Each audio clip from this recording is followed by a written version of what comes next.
Dikatakan sebelum kedatangan Islam di Pulau Langkawi, setiap kali raja ingin menaiki tata, diorang akan buat satu ritual mengorbankan mangsa, iaitu seorang puteri sunti daripada kerabat diraja dan dijadikan makanan. Audio Jungle.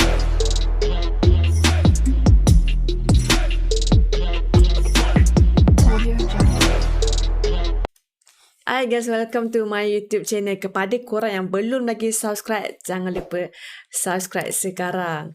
Okay, sebut saja pasal legenda Pulau Langkawi, pasti kita terbayang adalah legenda Sumpahan Masuri.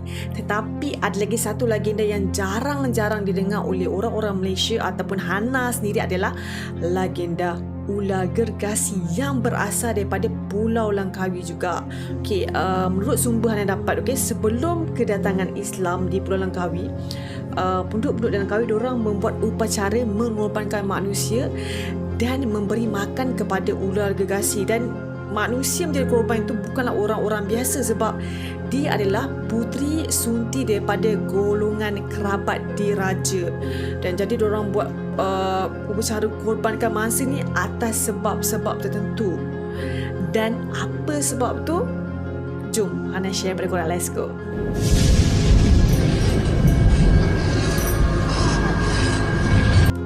Dikatakan sebelum kedatangan Islam di Pulau Langkawi, setiap kali raja ingin menaiki tata, diorang akan buat satu ritual mengorbankan mangsa, iaitu seorang puteri sunti daripada kerabat diraja dan dijadikan makanan untuk ular gergasi.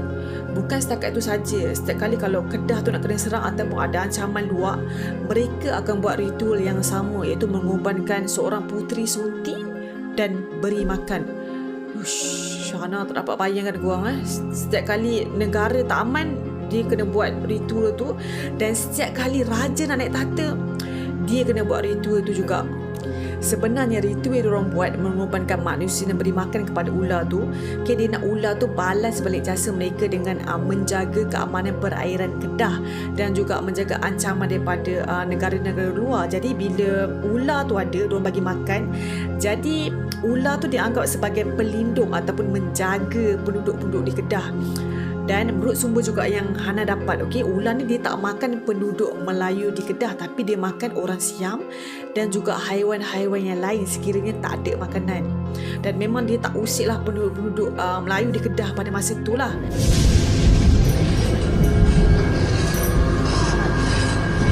Ketibaan agama Islam di Pulau Langkawi menyebabkan raja-raja dan penduduk menganut agama Islam, dan mereka telah menghentikan ritual mengorbankan manusia untuk dijadikan makanan kepada ular gergasi, dan menyebabkan pada masa itu ular gergasi telah bertukar menjadi sangat-sangat agresif dan ganas. Okay? Dia makan penduduk, dia makan juga haiwan-haiwan ternakan, sehingga dikatakan pada masa itulah Pulau Langkawi sangat-sangat sunyi seperti tiada penghuni.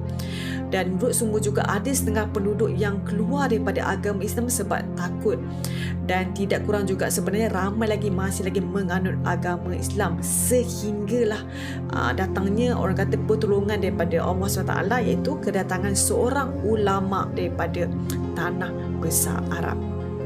Ulama itu berkata setiap malapetaka yang berlaku di Pulau Langkawi adalah ujian daripada Allah untuk menguji tahap keimanan mereka, sebab mereka baru menganuti agama Islam. Dan dia berjanji juga untuk mengusir ular gergasi itu. Tempatan dia bawa ulama itu pergi ke sarang ular gergasi. Okay, semasa sampai dekat sarang ular gergasi, apa yang ulama itu buat adalah dia mengambil wuduk, dia memakai serban berwarna hijau, dia menjunjung Al-Quran dan juga berdoa untuk mematikan ular dan mengusir ular tersebut. Tapi ular tu bila dia nampak ulama tu dekat depan dia, okey, dia terus menyerang, menekam dan menelan ulama tu, dan lebih menggerunkan dan memelikkan. Tiba-tiba ular tu dia kepanasan dan telah memutahkan balik ulama tu, dan akhirnya dia berlalu pergi dengan keadaan kesakitan, dan selepas itu dikatakan tidak muncul lagi di Pulau Langkawi.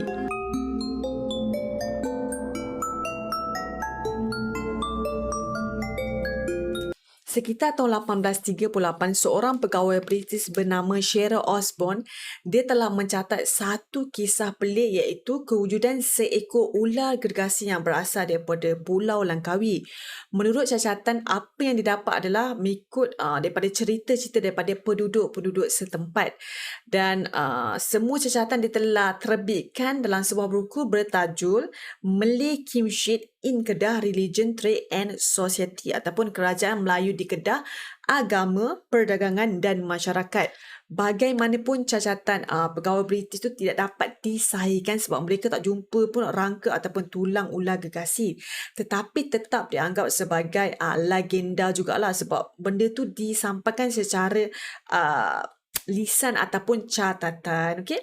So, apa pendapat korang? Okay, apa saja pendapat korang? Korang boleh komen di bawah dan jangan lupa terus Hana like and subscribe dan jangan lupa juga follow Hana di Facebook dan juga Instagram. Okay, bye. Audio Jungle.